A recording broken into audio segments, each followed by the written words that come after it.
24입니다. 종종 우리가 그런 분들을 이렇게 많이 성도님들 가운데 이렇게 만나보게 됩니다. 무슨 이야기를 하는가 하면은 신앙생활 하기가 힘들다, 그리고 신앙생활이 어렵다라는 분들이 계십니다. 그래서 여러분들이 올 한 해는 한번 복음에 24 집중하는 시간을 꼭 한번 가져보시길 바랍니다. 신앙생활은 힘든 게 아니거든요. 마태복음 11장 28절에 수고하고 무거운 짐진 자들아 다 내게로 오라. 세상 삶에 지친 우리들에게 하나님께서 구원의 길을 허락해 주시고 신앙생활을 허락해 주셨는데, 그것이 우리에게 짐이 되어진다는 것은 사실 있을 수 없는 일입니다. 그러면 내가 무엇을 놓쳤는가? 복음 24 집중을 놓쳤다는 거예요. 어느 중고등부 담당하는 목사님이 이제 설교 시간이 되어졌습니다. 그래서 설교를 하러 나갔는데 마침 자기가 가지고 있는 그 폰에 진동 무음으로 해놓지 않고 그냥 이제 켜놓은 거예요. 그런데 이제 설교를 하다 보니까 하는 그 시간에 전화가 온 겁니다. 그러면 그만 잠깐 올리다가 끝나겠지 했는데 계속 전화가 오는 거예요. 그래서 설교는 이제 하고 있는데 계속 전화가 오니까 꺼야 되잖아요. 그런데 어떻게 그 위기를, 참 아이들이 다 보고 있는데 또 부끄럽고 또 미안하지 않습니까? 그러니까 그 목사님이 전화를 받고 하는 이야기가, 하나님 지금 설교 시간이에요. 설교 시간에는 전화하지 마세요. 이렇게 하고 전화를 끊었다고 합니다. 여러분, 우리가 하나님 앞에 한번 집중하는 시간을 가져보시길 바랍니다. 하나님이 우리를 괴롭히는 분이 아니에요. 사회생활, 세상생활도 힘든데 신앙생활까지 덧붙여 가지고 우리를 괴롭히려고 하는 그런 하나님이 아니라는 겁니다. 그래서 여러분들이 이 복음에 집중하기 위해서 말씀을 잘 정리를 하시고, 여기에서 나에게 주신 하나님의 말씀을 한번 여러분이 찾아보는 겁니다. 그걸 보고 말씀 편집이라고 합니다. 그럼 강단에 주신 이 말씀을 여러분 현장에 갈 때는 이제 기도 제목으로 가지고 나가죠. 그래서 기도로 모든 하나님 앞에 질문을 하는 겁니다. 하나님, 이거는 어떻게 할까요? 이 일은 어떻게 하면 되겠습니까? 그걸 보고 기도 설계라고 이야기를 합니다. 그러면은 여기에 여러분이 딱 집중을 하시다 보면은 어느덧 이제 현장이 보이기 시작합니다. 그러면 그때에 전도로 현장을 디자인하는 겁니다. 이것이 나의 24입니다. 그래서 여러분들이 올 한 해에 복음 24 집중의 응답을 늘 마음속에 딱 누리시면서, 지금 나는 말씀을 기억하고 있느냐, 기도의 줄을 타고 있느냐, 지금 전도의 방향에 맞추어서 24시를 내가 살고 있느냐, 여러분들이 점검하는 그 기준입니다. 그리고 이제 우리는 나를 넘어서 237을 살리고 오총정족을 살리는 응답을 누려야 됩니다. 그래서 우리는 전 세계에 주신 하나님의 말씀, 이 원단 메시지의 응답을 따라가는 것이죠. 그 일각 메시지가 나의 24입니다. 우리에게 다 24시간이 주어져 있는데 나는 24시간 동안에 무엇을 하고 있느냐? 보좌의 축복이 나에게 임하게 하는 것, 그게 나의 24입니다. 그래서 보좌의 축복이 나에게 임하면은 내가 살아나겠죠. 그럼 내가 살면은 다 살릴 수 있다는 겁니다. 그래서 여러분들이 나의 24를 늘 누리고 있으면은 아무도 모르는 절대 시간표가 온다는 겁니다. 요셉이 노예로 간 것은 하나님이 절대 계획을 이루는 절대 시간표라는 거예요. 여러분들이 지금 당하고 있는 혹시 어려움이 있습니까? 그거는 복음 안에 여러분들이 있다면 그거는 하나님이 큰 계획을 이룰 절대 시간표라는 거예요. 나의 24를 누리고 있으면 아무도 못 보는 절대 응답이 오게 됩니다. 다른 사람들은 큰일 났다라고 이야기를 하는데 본인은 누리는 거예요. 다윗은 쫓겨다니고 있는데 다윗의 실제 마음속에는 하나님이 주시는 그 평안함이 넘쳐나는 겁니다. 나의 24시를 누리고 있으면 아무도 할 수 없는 절대 작품을 일곱 렘넌트들처럼 하나님께서 우리에게 주시는 겁니다. 이게 이번 본부의 일감입니다. 그럼 우리가 메시지를 듣고 이걸로 끝나면 안 되겠죠. 나중에 결론 부분에 그럼 나의 24시가 이렇게 되어 있는데 실제 나의 24는 어떻게 할 것인가? 이걸 이제 여러분들이 마음에 딱 붙잡고 하나님 인도를 받아야 되겠습니다. 자, 그러면 오늘 교회 24입니다. 교회 24를 통해서 우리는 어떤 하나님 응답을 받아야 될 것인가? 첫 번째 서론입니다. 그럼 초대교회 24는 무엇이었습니까? 이걸 보면서 이제 우리는 교회 24의 응답을 누려야 합니다. 지금은 우리가 좀 코로나라서 사람들 만나기도 힘들고 또 이제 지인들만 이렇게 만난 상황인데 우리가 이 현장에 전도 현장에 나가서 이렇게 이야기를 해보면은 의외로 신앙생활 하다가 안 하는 분들이 굉장히 많이 있습니다. 왜냐하면은 이 교회 생활이 힘들다는 거예요. 그래서 여러분들이 교회가 무엇인지를 알면은 우리 진짜 응답을 받게 됩니다. 오늘 우리 트리니티 교회 우리 모든 성도님들과 또 가정에서 예배드리는 우리 모든 성도님들이 진짜 교회 생활이 뭔가 또 교회가 무엇인가를 여러분이 정확하게 알게 되면은 초대교회와 같은 그 큰 응답을 우리 교회가 실제적으로 누리게 되는 것입니다.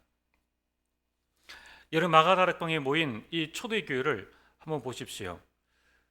이 초대교회는 세상 사람이 볼 때는 정말 볼품없는 그러한 교회의 원형입니다. 그런데 그 어느 누구도 초대교회에 모인 사람들을 막지 못했다는 것입니다. 그것이 오늘 사도행전 2장 1절에서 4절에 각 사람 위에 성령이 하나씩 임하더니 초대교회 모든 성도들은 다 이 성령의 충만함을 받았다는 겁니다. 교회에서 이런 성령의 충만함을 받았다는 거예요. 자, 그래서 초대교회의 성도들은 갈보리산 언약을 본 사람들입니다. 요한복음 19장 30절에 예수 그리스도의 십자가에 못 박혀 죽으시면서 마지막에 하신 말씀이 다 이루었다는 겁니다. 예수 그리스도께서 우리 인생의 모든 문제들을 십자가에서 다 이룬 것을 보고 체험한 사람들이라는 거예요. 그리고 그들은 감난원에서 파견된 사람들입니다. 파견되기 이전에 사도행전 1장 3절에서 8절에 예수님께서 그들에게 보좌의 축복이 무엇인지를 40일 동안 설명해 주셨습니다. 그리고 너희들이 앞으로 땅끝까지 이르러 증인이 될 것이다 라는 미래에 대한 미션과 확신을 딱 주셨습니다. 우리 교회에서 받아야 될 게 이 부분입니다. 정말 그리스도께서 우리 인생 모든 문제를 해결하셨구나, 이 사실들을 우리 모든 성도님 한 분 한 분이 정확하게 체험을 하고 나의 미션과 나의 확신을 여러분들이 받아야 하는 겁니다. 그래서 이제 초대교회는 마가다락방에서 능력을 받아서 세상으로 파송되어진 사람들입니다. 초대교회 24는 사도행전 5장 42절에 잘 나와 있습니다. 그들이 성전에 있든지 집에 있든지 날마다 예수는 그리스도라고 가르치기와 전도하기를 그치지 않았다. 이게 초대교회 24인 거예요. 결국 초대교회 24를 통하여서 이 복음이 250년 동안 로마에 전달되어지고 결국 로마를 복음하는 큰 역사가 일어난 것입니다. 자, 그렇다면은 오늘 우리가 초대교회가 했던 그 24를 교회에서 24를 누리면은 우리 교회도 똑같은 그런 응답과 축복들을 받게 되는 것입니다. 그래서 여러분들이 먼저 본론에 들어가기 전에 기억해야 될 부분이 교회가 도대체 무엇인가? 교회는 구원받은 자들의 모임입니다. 구원이 뭡니까? 구원은 창세기 3장에 찌들린 사람들이 그리스도로 말미암아 빠져나온 것입니다. 그런데 구원은 받았지만은 구원 전에 각인된 것, 구원 전에 뿌리 내린 것, 그리고 체질되어진 것은 여전히 가지고 있다는 겁니다. 우리는 그것을 천국 가는 그날까지 치유를 받게 됩니다. 그래서 교회는 천사 같은 사람들이 모이는 곳이 아니라 예수 그리스도의 은혜로 말미암아 창세기 3장에서 빠져나와서 천국 가는 그날까지 치유받을 사람들이 모인 곳이 교회라는 거예요.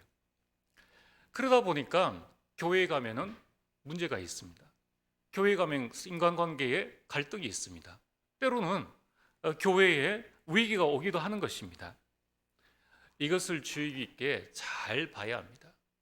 오늘 우리 모든 성도님들이 세상과 교회에서 일어나는 이러한 문제, 갈등, 위기 속에 우리는 무엇을 보아야 될 것인가? 구원받은 하나님의 자녀는 이것을 어떻게 봐야 될 것인가? 여러분들이 문제나 갈등이나 위기를 보지 말고 이때 여러분이 문제 속에서 하나님의 답을 발견해야 됩니다.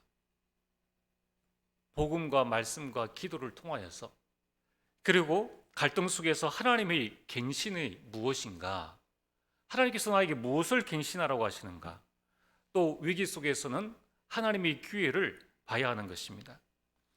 이것을 본 사람들이 교회에 모여 있는 겁니다. 그래서 교회는 보좌의 축복을 누리고 전달하는 것입니다. 그래서 교회 24를 한마디로 이야기하면은 보좌의 축복인 하나님 나라의 일을 누리는 것이에요. 그래서 이 하나님의 나라의 일을 얼만큼 누리느냐, 감난원에서 이 제자들이 40일 동안 하나님 나라의 일을 누리면서 문제에 대한 답과 갈등에 대한 갱신과 위기 가운데에 하나님의 기회를 보고 로마를 복음화했던 것처럼 우리는 이것을 교회 안에서 누리는 것입니다.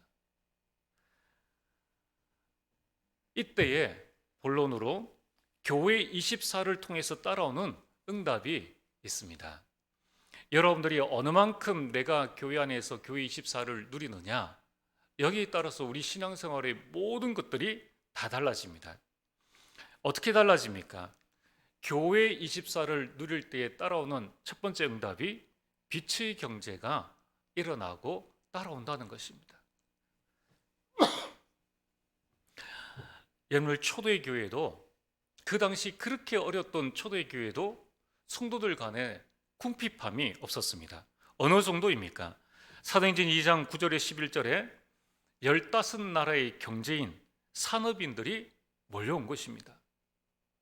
그리고 사도행전 2장 43절에 45절에 보면 초대교회가 모든 물건을 서로 통용하고 서로 사용하고 또 재산과 소유를 팔아서 나눠주는 그러한 경제 공동체가 되어진 겁니다.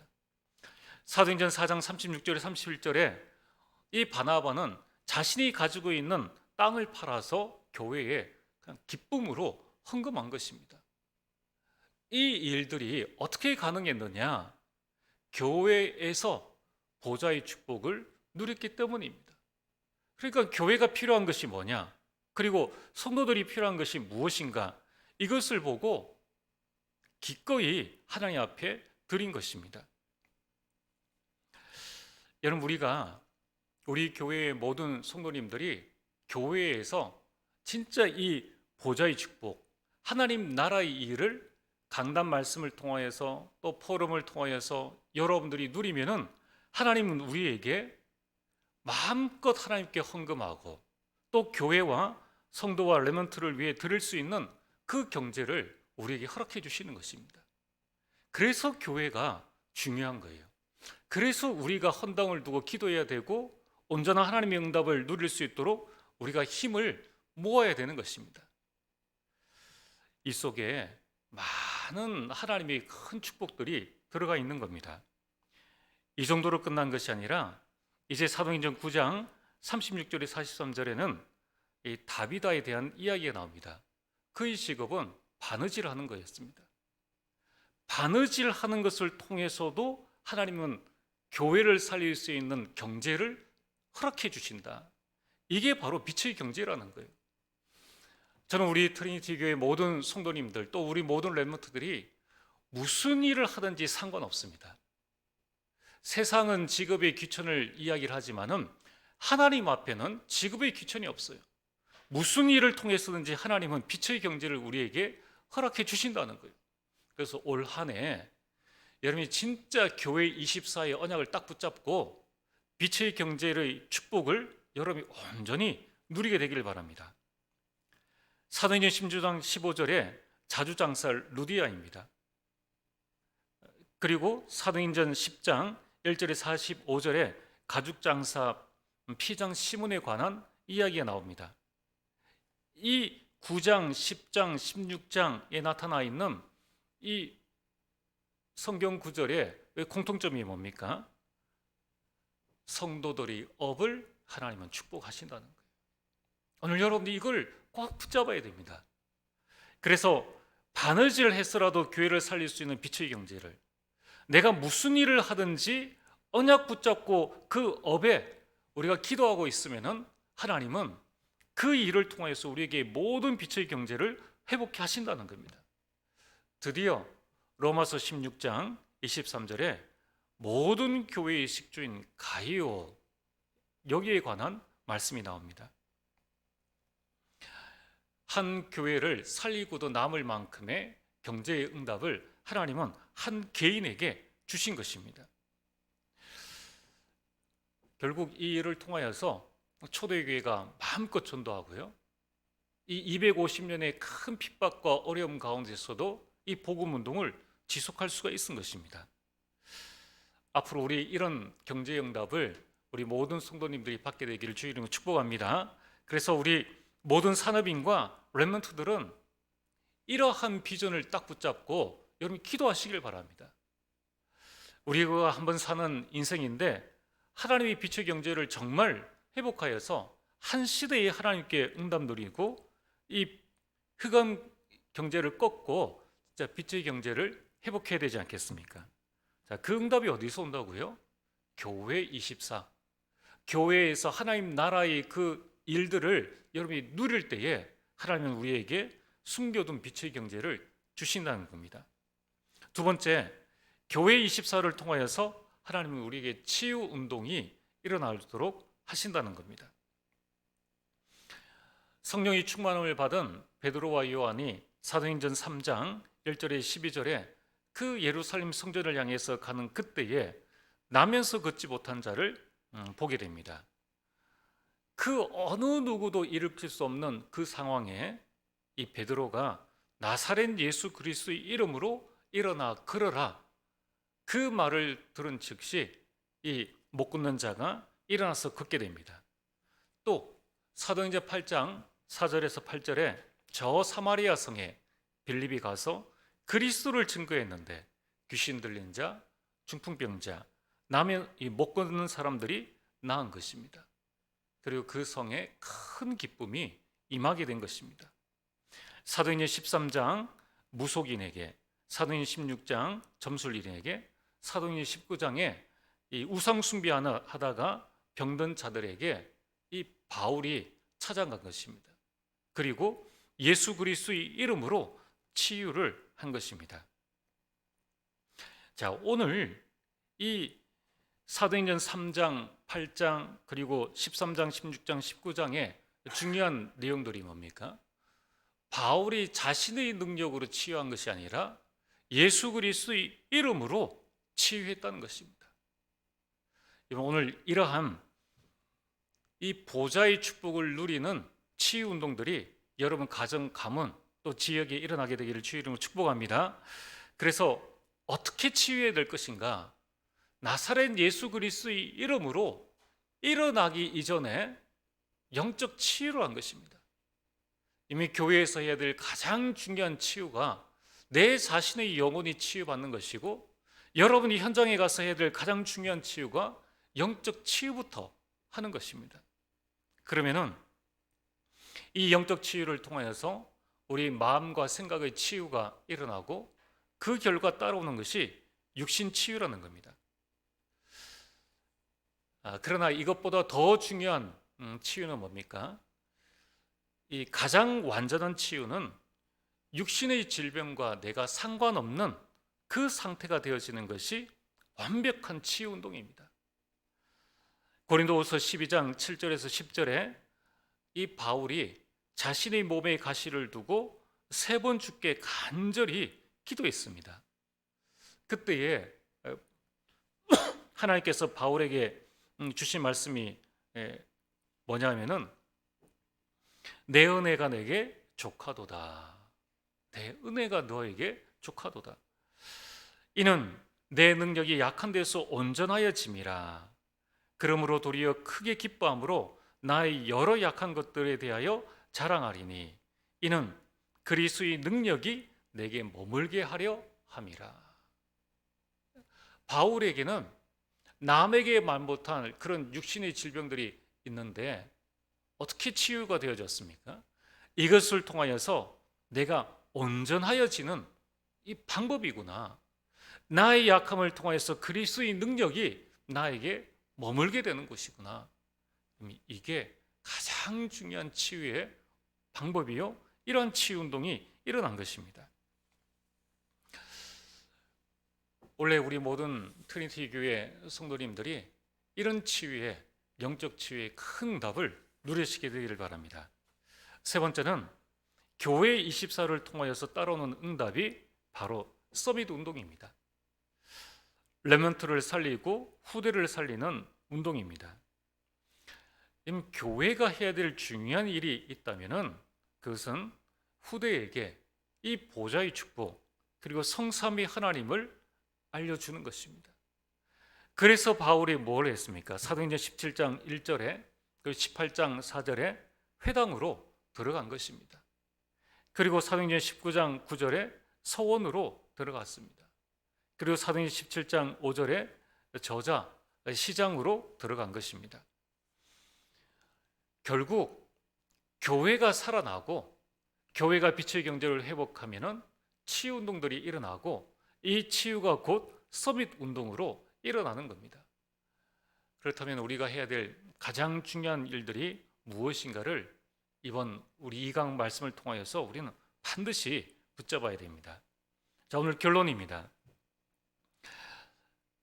마가복음 11장 15절에서 18절에 보면은 예수님께서 예루살렘 성전에 들어가셔서 크게 화를 낸 그 장면이 나오게 됩니다. 성전 안에서 매매하는 자들과 돈 바꾸는 자들과 비둘기 파는 자들의 의자를 둘러 엎으시면서 하시는 말씀이 내 집은 만민이 기도하는 집이다.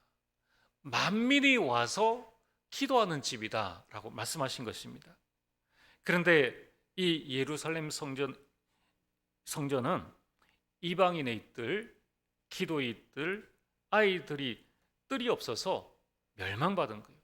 이 뜰에서 장사를 했기 때문에 결국 예루살렘 성전은 멸망받은 것입니다. 그래서 이제 우리는 이 3가지 뜰을 회복해야 됩니다. 첫 번째는 미래 캠프입니다. 우리 렘넌트들을 불러서 미래를 어떻게 해야 될 것인지 그것을 알려줘야 합니다. 그래서 이제 237을 살리는 준비를 해야 하는 것이죠. 두 번째는 기도 캠프입니다. 기도를 어떻게 해야 하는지 알려줘야 합니다. 이 2가지가 되어지면은 그때 발견되어지는 것이 달란트입니다. 그래서 우리 모든 렘넌트들이 이 달란트를 어떻게 찾고 어떻게 개발할 것인가 이것을 가르쳐 주어야 합니다. 그래서 교회 안에 중직자들이 중요하고 교회 안에 산업인들이 중요한 것입니다.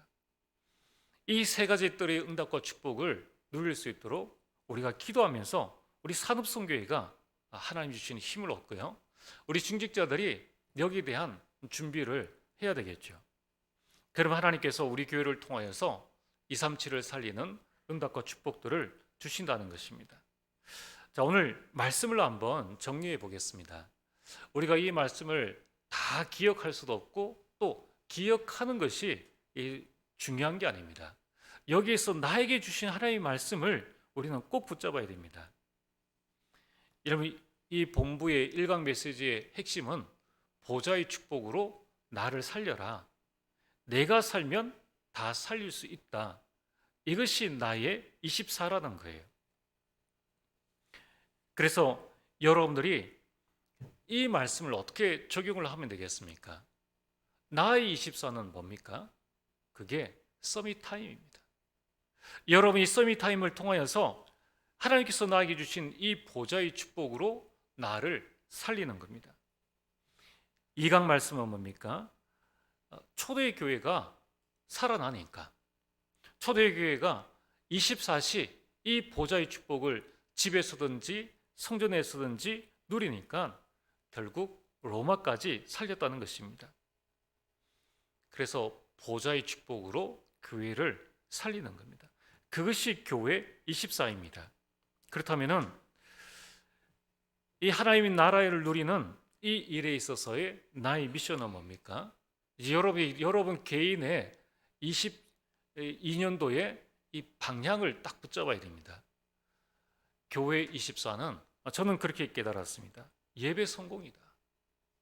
예배 성공을 통하여서 보좌의 축복을 교회에서 누리는 것이요, 하나님 나라의 그 일을 내가 누리는 것이다. 이것을 통해서 빛의 경제를 회복하고 치유운동과 서밋 운동의 주역이 될 수 있도록 내가 준비하는 것이다.